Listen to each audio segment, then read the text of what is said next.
नमस्कार, मैं इस वक्त मौजूद हूँ उत्तर प्रदेश के कानपुर ज़िले में, जहाँ डीएम और सीएमओ के बीच महीनों से चल रही तनातनी अब एक बड़े प्रशासनिक फैसले के साथ खत्म होती नजर आ रही है।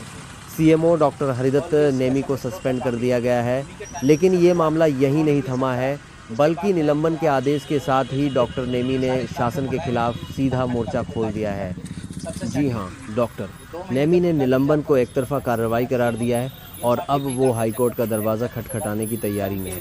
प्रेस कॉन्फ्रेंस में उन्होंने साफ कहा, मैंने भ्रष्टाचार के खिलाफ आवाज़ उठाई और उसी की कीमत मुझे सस्पेंशन के रूप में चुकानी पड़ी। डॉक्टर नेमी का कहना है कि डीएम लगातार उन्हें सिस्टम में ढलने की सलाह देते रहे और जब उन्होंने अनियमितताओं पर सवाल उठाए तो उन्हें मानसिक रूप से प्रताड़ित किया गया। उन्होंने बताया कि पिछले 6 महीनों में उनका 10 किलो वज़न बढ़ गया और वो डिप्रेशन में चले गए।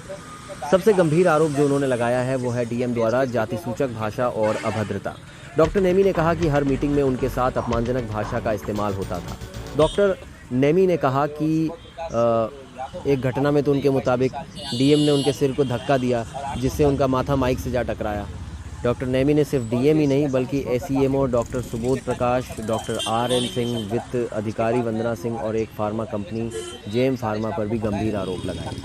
उनका दावा है कि जेएम फार्मा को गलत तरीके से कार्य विस्तार दिया गया, सामग्री की आपूर्ति नहीं हुई, लेकिन भुगतान के लिए उन पर दबाव बनाया गया। जब उन्होंने इसका विरोध किया तो फार्मा कंपनी और दोनों एसीएमओ डीएम के पक्ष में हो गए। उन्होंने ये भी बताया कि बीजेपी और आरएसएस से जुड़े लोगों ने एसीएमओ डॉक्टर सुबोध की शिकायत की थी, लेकिन इसके बाद भी उन्हें बचाया गया। उनके मुताबिक डॉक्टर सुबोध के पद से हटते ही 30 नर्सिंग होम का रजिस्ट्रेशन बिना किसी सॉफ्ट या हार्ड कॉपी के कर दिया गया। डॉक्टर नेमी ने सवाल उठाया, अगर विभागीय जांच नहीं हुई तो निलंबन कैसे कर दिया गया। उन्होंने दावा किया कि उनके नेतृत्व में कानपुर संचारी रोग अभियान में पूरे प्रदेश में पहले स्थान पर रहा और वो स्वास्थ्य विभाग को भ्रष्टाचार मुक्त बनाने की कोशिश कर रहे थे, लेकिन शासन की कार्रवाई ने उनके इरादों को झटका दिया।